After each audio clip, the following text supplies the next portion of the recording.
Sylvie,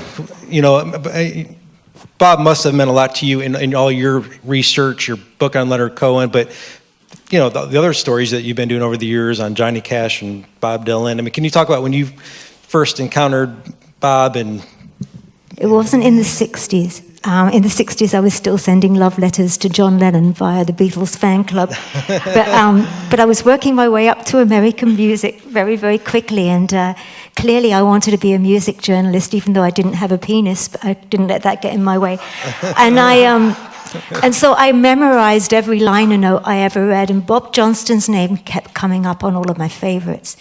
And the first time I spoke to him was probably in the late 90s. So it was 15, 16, 17 years ago. And it was for an article I wanted to do for Mojo on Johnny Cash's prison albums. I was obsessed with these albums. And so I talked to Bob and met Bob. And he's just like he is in that film. His eyes are so bright, you wonder what he's on. And it's mostly just on tiredness and sort of personal adrenaline. Probably a few other things too, but let's just say adrenaline. And he was so enthusiastic, and he told me all these wonderful stories, of course, in which he was the kind of mad hero in the cape with the sword, as Bob Dylan described him in Chronicles pretty much. But also, what was so delightful about him was he never sticks to one subject. I don't know if it's the same in the studio. It sounds like from what you've said, while he's producing one person, he's fixing you up with somebody else to play with.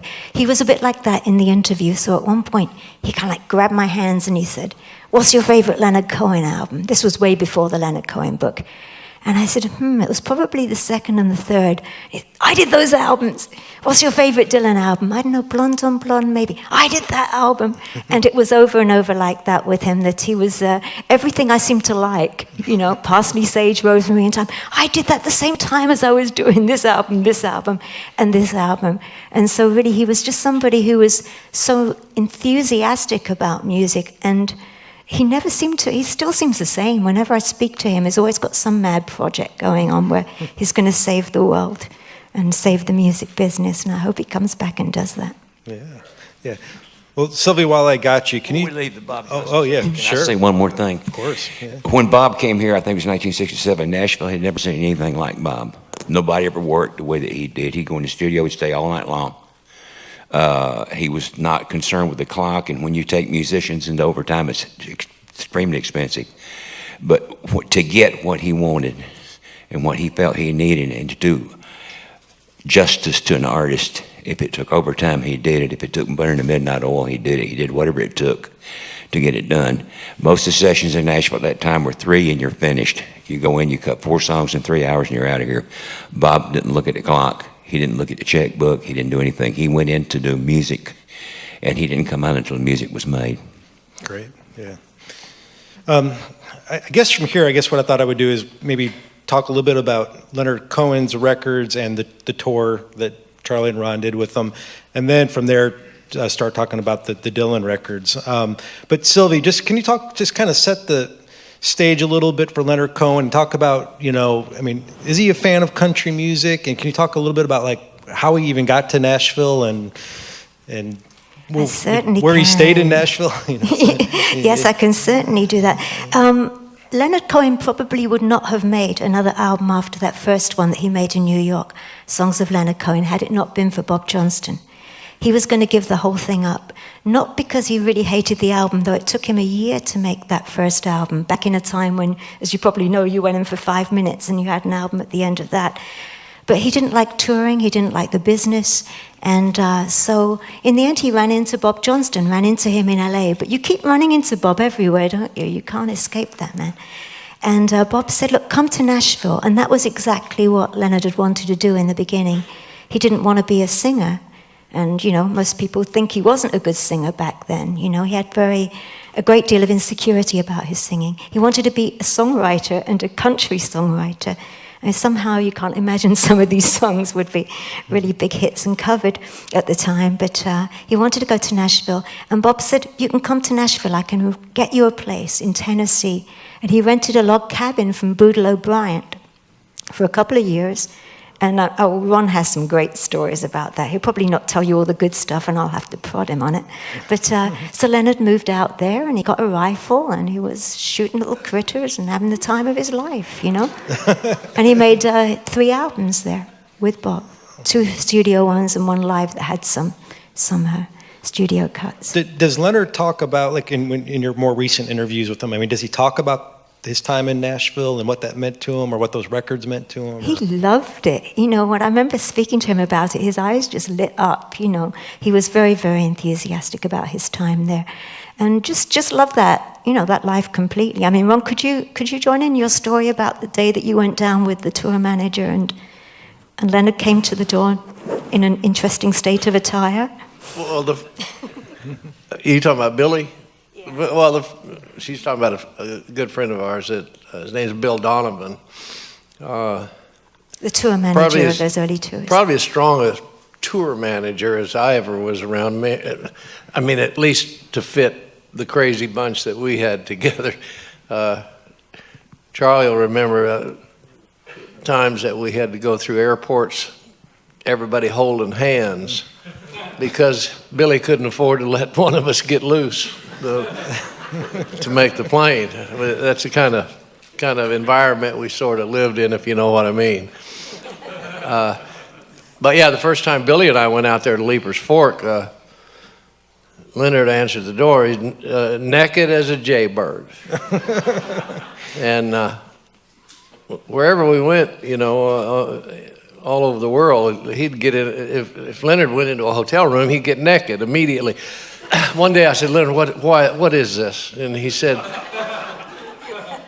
after he discussed at length things like red wine enemas and stuff like that, he told me, he said, if you just take your clothes off when you're in a hotel room, you will find that you're going to be walking by a mirror, and you'll see, I need a few more sit-ups here, you know. So he said that's kind of why he did it. But yeah, that place he had out there in Leiper's Fork, there was quite a lot of crazy nights that went on out there. Willie's drunk and Nellie's dying, ain't nobody free. I remember it was Johnny C, wasn't it, that recorded that song? Based on Willie York, his neighbor, the moonshiner, and possible. Yeah, and Leonard, you know, I think one of the things that really made Leonard light up to being around all of us, and like Sylvie said, he looks back on those albums and that, you know, with fond memories, is that speaking with him one evening, I don't know, I might have been down there around in the south of France when you and me and Billy went out through the field in that car and almost killed a bunch of people. Anyway, Leonard said, well, I gotta tell that real quick. I'll go real fast.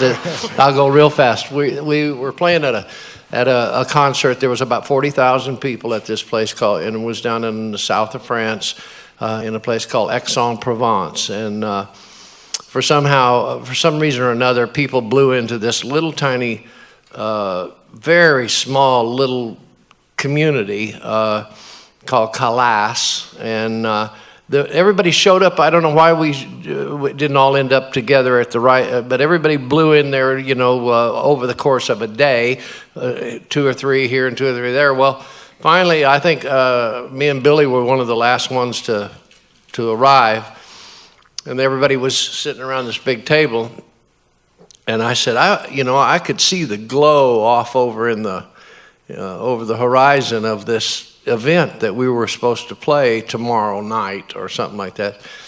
So I said, Charlie, let's me and you and Billy go take a look at the crowd and all that. Such a glow off in there. Charlie said, hey, let's go. So we jumped in the car, and I'm driving, right? So I think Charlie was sitting in the back seat and Billy was riding shotgun. And the way it was set up, you had to drive all the way down this long road and then make a real hairpin turn and come all the way back where this big concert was going on for like 3 days, like a mini Woodstock type situation. Well, I'm pretty stacked up. We've been drinking all day long and all that. And so in going down there. I'm driving, and I said, why are we going to do that? Why not just turn and go over the ditch and right out through the field? We'll be there and nothing flat. All right. So about halfway out in this field, I start doing donuts, you know, and the dirt has got clouds going. Finally, it spun around until I finally killed it. And as the dust settled, me and Billy and Charlie looking out through the windshield, there's all these people picking up their sleeping bags, and all the field was full of people out there sleeping, and I didn't hit anybody. I don't know. Well, of course, they took the keys away from me right then and there. But anyway, Leonard did have a lot of fond memories. I'm sure if he was here today, he'd tell you that when he lived out there at Leiper's Fork, that was getting hemmed up with a bunch of guys like us. It was kind of you're talking about a guy that went to school in limousines, and all of a sudden, he's learning about the streets. He's learning about the streets, and he's loving it. And on the other side of the coin, we're walking around with somebody that has the kind of intellect that I was on my heels all the time. Just, you know, I was learning. And I really, you know, Charlie reads a lot. He's always been a real avid reader. I'm not. So I you know, just being with somebody like Cohen is a true experience. And I look back on all those years of running all over the world and playing on these albums and all that with Leonard in a couple of different ways. One of them has to do with the music, and of course we're, you know, it's in our blood. We're going to do our best no matter what it is. But there was a whole other thing. Did you feel that way about being around him? I picked Leonard up the first time he came to Nashville and took him to his hotel, met him at the airport. I didn't know who he was. I mean, I'll be honest with you about it. Bob said, I got Leonard Cohen coming down to do a record. I didn't know him. And I went down and picked him up and took him to the airport, and it was, I have to say something. I need to cut to the chase here. I learned a lot from Leonard. I learned a lot about a kind of music that I didn't even know existed. You and me both have been beating our brains out in beer joints for a lot of years and turning the volume up to 10, and you know, and all of a sudden to play in places that you could literally have heard a pin drop in the third balcony when this man was singing. That was the rapt attention that his fans and the respect that they gave him. I didn't know such a thing existed at the time. But the night you were talking about in France is something you left out. We rode horses to work that next night. You remember that? On stage. We literally rode horses. Stage. The traffic was horrible, the cars and everything. We rented horses at a stable. We've been riding all day. We said, well, hell, let's just ride them to work, you know. So we rode them. And I remember we stopped at a little bar, tied up. They literally had a hitching post out front. You remember that? Oh, yeah. A French cowboy bar. And we went in, had a glass of wine, got back on the horses and rode, and they had a big wide ramp for rolling the stuff up on the stage, and we literally rode the horses up on the stage. You remember that? Got off the horses. We did. Got off the horses, guitar. and you know, hey y'all, how you doing? People said, what the hell are these guys up to? You know? But I learned a lot from Leonard. I learned about a kind of music, a kind of a relationship with the audience that I didn't know existed before then. Yeah, I think in Sylvie's book, because, you know, Sylvie, of course, interviewed you for her book, and you kind of talked about how you learned that less is more in the studio, and how that his music was so fragile, just how to be unobtrusive. And you could destroy Leonard's music very easily. I mean, it would be a couple of notes out of place, you could not take your ego into the studio with Leonard Cohen. You had to listen to what he was doing. You had to enhance what he was doing. Sometimes you're better off not even play at all. And that was very true, the less is more. In fact, it's true in a lot of cases, but especially with Leonard. I am musically richer for the experience of having been exposed to Leonard Cohen's music and what he was about. Great. One thing I want to do before we move to Bob Dylan